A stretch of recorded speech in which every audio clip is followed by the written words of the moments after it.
It's Christmas time. There's every reason to be afraid. Yeah, at Christmas time, and it would scratch that. Welcome to a special recorded edition of Mindset Reset. Okay, let's flip this off. What am I going to talk about for this special edition? Well, I'm just kind of warming up really to get the juices flowing, because Christmas is a difficult time for people everywhere, and it's difficult for people who are with people. It's difficult for people who are without people, and I think it's important to recognize how we all have this. We all feel this strong emotion around this time of the year. So let's break it down a little bit, because okay, so it's the darkest time of the year. That's the thing to start with. The winter solstice is only 4 days before Christmas. It gets dark about 4 o'clock here in the UK, and it's the shortest day of the year, and that plays an awful lot on our emotions and physical well-being and our emotional well-being, because you don't get the vitamins and the nutrients and the stuff you need from daylight and from the sun in order for your body to sort of grow. I mean, it's no coincidence that many animals hibernate during this time of year, and we human beings do tend to do that as well. We just we I mean, we don't go out so much. We don't go to the pubs or restaurants or wherever so much. We don't sit in the garden. We don't socialize as much as we do in the summertime. And part of that is because of the weather, because of the cold. But I think part of that is also because that genetically we've got used to that, and our emotions, our bodies react to the different seasons in that particular way. I mean, let's take the darkness, for instance, not Christmas time, not that one. The actual darkness I'm talking about. So, when it's dark so early, it does, you want to lock your doors, you want to shut your curtains, you want to shut the world out, really, and sort of gaze out at it from the safety of your castle, your boundaries, the defenses that you've put up. And this is well, it's the metaphor, really, isn't it, for your protection, for what you build mental blocks around the things that you're unsure about. We're scared of the dark. I mean, there's no harm in saying that. We're all scared of the dark. I think all of us. I don't think there's any one person who isn't scared of the dark. And carrots do not make a difference. Doesn't matter about carrots, all right? Just get rid of carrots. You can't take that one to the bank. You can leave butter out at night, but you can't eat carrots to see in the dark. It just doesn't work. So, excuse me. There's a little bit of darkness in my throat. But you see, I believe that we're all scared of the dark, which is why when it comes to the winter, Christmas, we put up lights and festoon everywhere. We try and light the world up. But come January, January is no good. It's a grey, dull, nothing happens kind of month. But anyway, I can talk about January in January. Let's talk about December. So the darkness it sort of envelops you, it wraps around you, and we lock the doors and we lock ourselves in. It's the shadows that we're scared of. It's the darkness. It's the depth. It's the fact that it's the unknown. It's the unseen, and it's very difficult to face it. There's that quote, isn't there?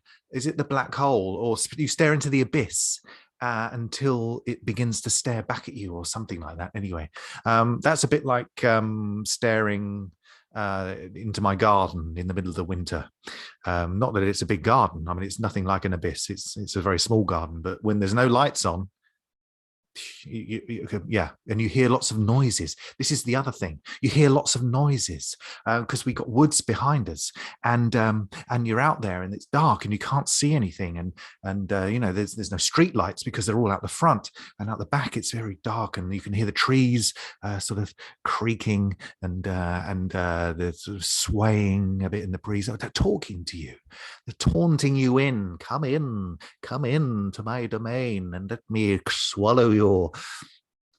And you can hear the badgers and you can hear the foxes, and they make these strange little yappy noises and the little rustling in the leaves, and it feels like there's a monster trying to creep up on you, and that's what we create. It's in our minds, it's our imagination. That's what we create in our heads. And it's scary. We scare ourselves. I mean, what are the best horror films? The best horror films that you could watch are the ones where you don't see anything. It's all in here. I remember there was a review of Psycho, which was in 1960, and the review said that it was disgusting, one of the most disgusting films they've ever seen in their lives, and it was awful. But Hitchcock, Alfred Hitchcock, he said, well, but I didn't show you anything. I mean, literally, you don't see. You see a knife. Okay, and you see the knife come down like that, but you don't actually see the knife go in. Not like you do in modern horror films, where it's sort of, you watch it going in and out through the other side, or through. It's disgusting. I mean, it's very clever. The effects are very clever, but the imagery is little pin needles going in there. You don't see any of that. You just see the knife going down there like that, and then you see in the bath, you see the blood going down the drain hole, whatever it's called, sink, plug hole. That's the word, plug hole, which was actually chocolate sauce because blood wasn't dark enough for the black and white film, so they used chocolate sauce, and that's all you see.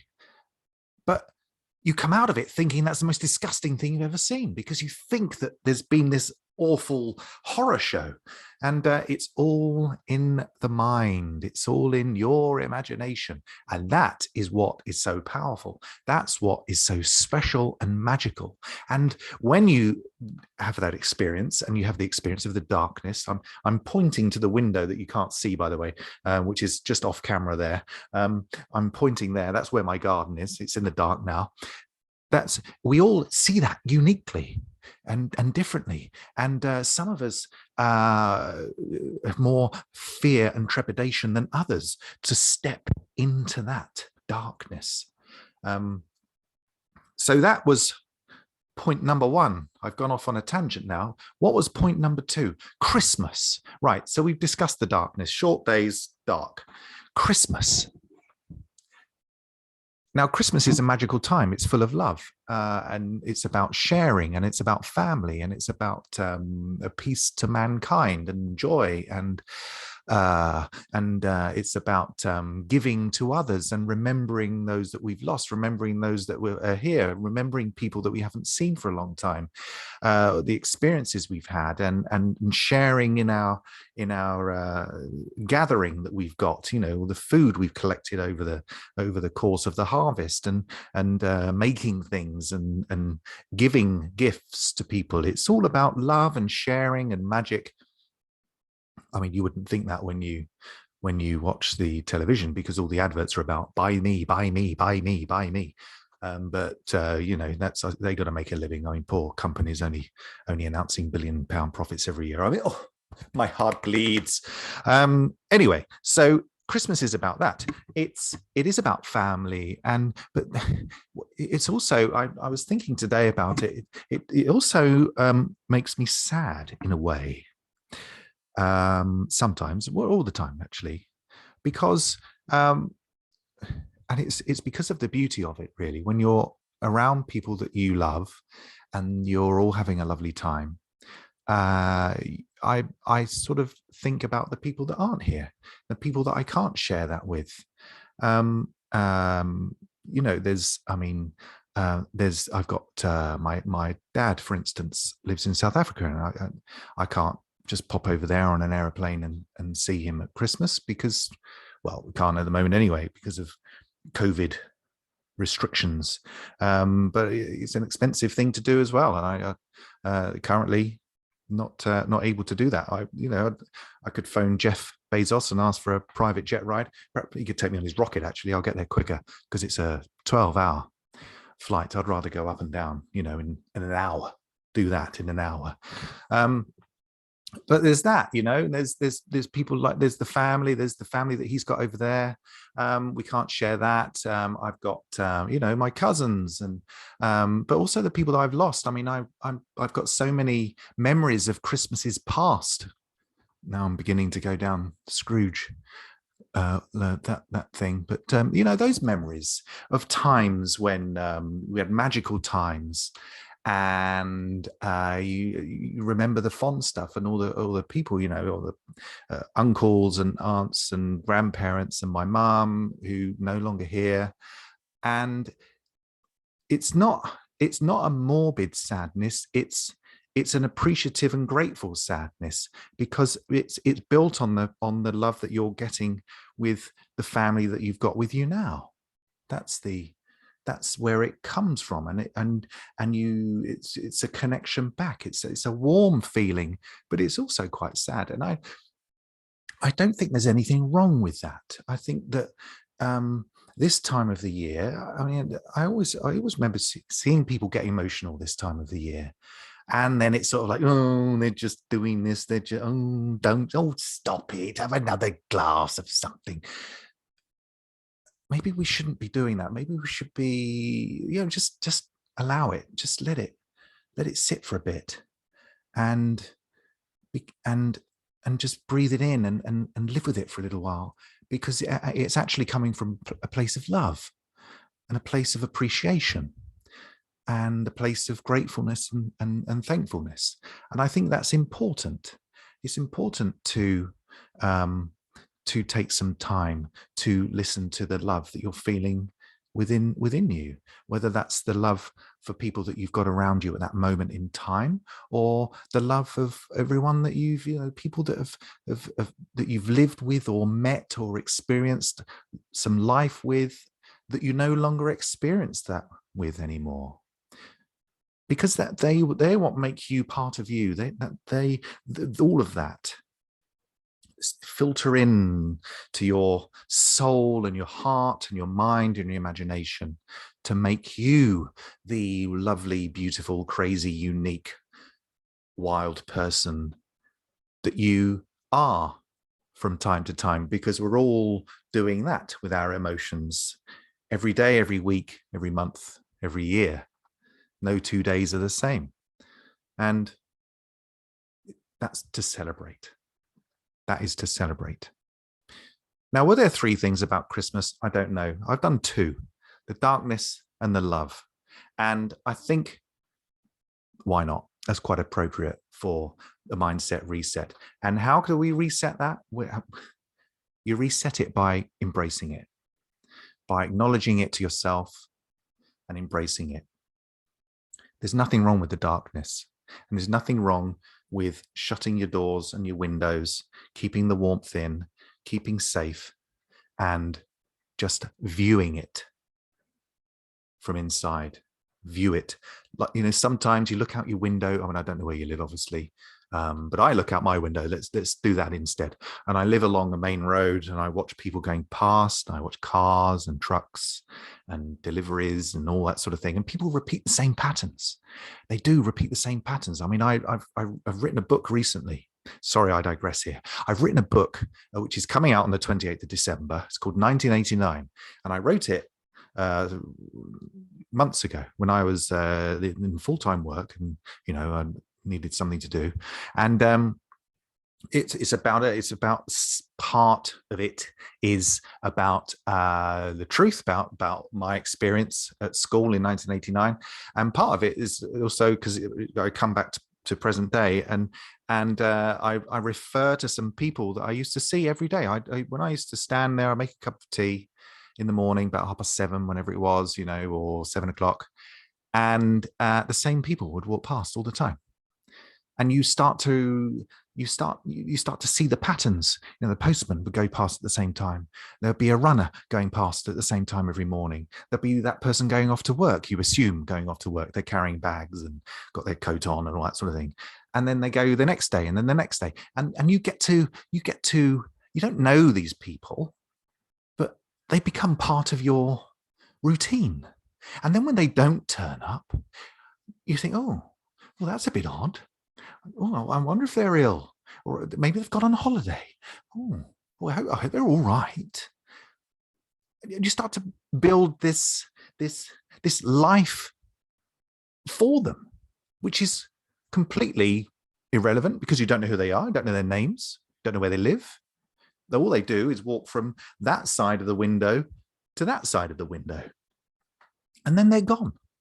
It's walking across the television, and then they're gone. Anyway, the reason why I bring that up is because in my book, I refer to that sort of thing, but that is life. You're viewing life through your window and seeing things. You see the same car going past at the same time.